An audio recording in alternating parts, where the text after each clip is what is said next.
He's a billionaire, a philanthropist, and the man credited with spearheading Africa's mobile phone revolution. Sudanese-born entrepreneur Mo Ibrahim set up his company Celtel at a time when mobile technology on the continent was virtually non-existent. And he was one of the pioneering entrepreneurs who believed we could do it. He took the risks. He could have lost everything. And that's what's unique about him. He's made his money ethically. He helped build an infrastructure in Africa, which is now world-class.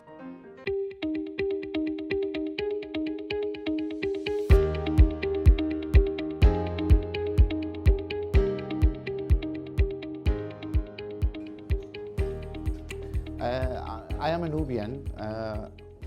I don't assume you know what a Nubian means, but Nubians is a very old race, straddled the borders between Sudan and Egypt. That actually one of the oldest civilizations of the world. And in our village, the social fabric is amazing of our Nubian people. You don't go to sleep if your neighbor is hungry. Somebody has a problem. It's a problem for everybody. And it is that strong collective feeling of us. We have a saying which says, the shroud has no pocket. When we die, we will wrap you in this shroud to bury you. And the idea is it has no pockets. So your American Express or your wallet will not take it to the grave with you. There's no point in trying to hoard money after life. So better really to share with people. So this kind of values, I think, was really very important for me. I really respect it and I love it. I think this is very humane, really wonderful. That there is a huge gap between perception and reality about Africa. And for any businessman, when you have a gap between perception and reality, you have a wonderful business opportunity. And nobody could see that. And so we said, look, okay, we will go and do that. We'll form an operating company. And what year was that? That was in 1998. Not so long So ago. let's pay attention to young people, and I hope young people come forward and really do the things we failed to do. That can only be done by integrity, transparently, honestly, and let's just change the paradigm, change the script about Africa, and look forward for a new Africa. A situation where they lost hope. And that's the most dangerous thing, for people to lose hope. That's the most dangerous thing. So let us hope that our young people don't lose hope. It is a feeling which is enforced over the time as you work and you progress and you look around and you say, Africa is a wonderful continent, very rich continent. Why Africans are poor?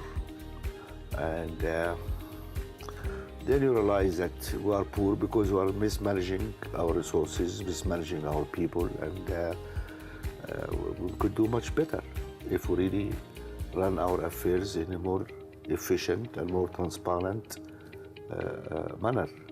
And that feeling is reinforced from, while you're a student, you look around, you understand what's going on, to a working engineer, to an entrepreneur trying to do business, and you see how the countries are run, how bureaucracy works, what's happening in various countries. So I think it is a feeling and a conviction which gets reinforced as you move forward and as you discuss with like-minded people. And then you say, look, I wish I could do something about this. What? You have to put your soul, your life into your work, really.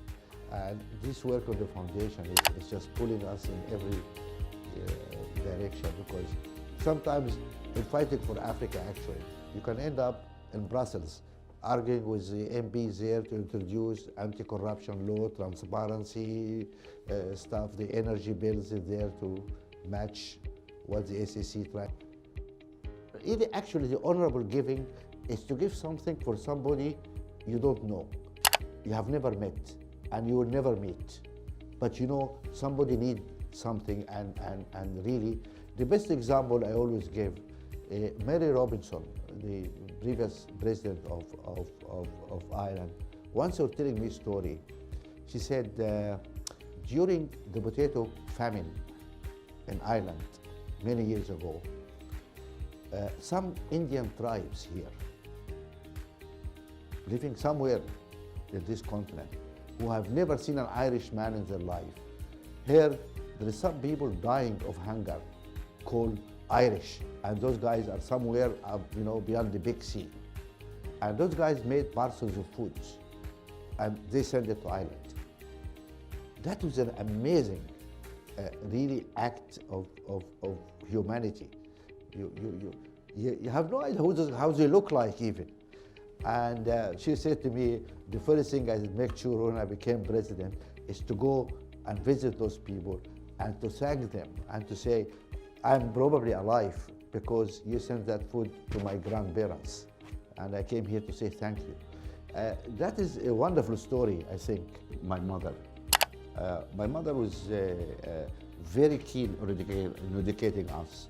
I come from a typical family. I mean, we by US standard would be classified as poor. By our standard there, it would be like average family. Like we never went hungry, but we're not rich. And my mother had this obsession with education as a way to move forward.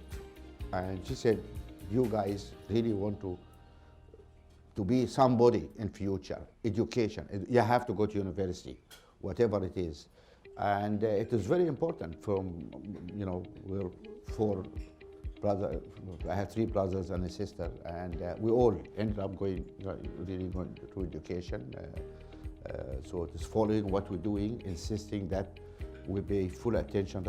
So I really owe a lot to her. And of course, I had the opportunity later to travel to UK to do my doctorate and my research work there. And that was a great opportunity. I'm very grateful for that too.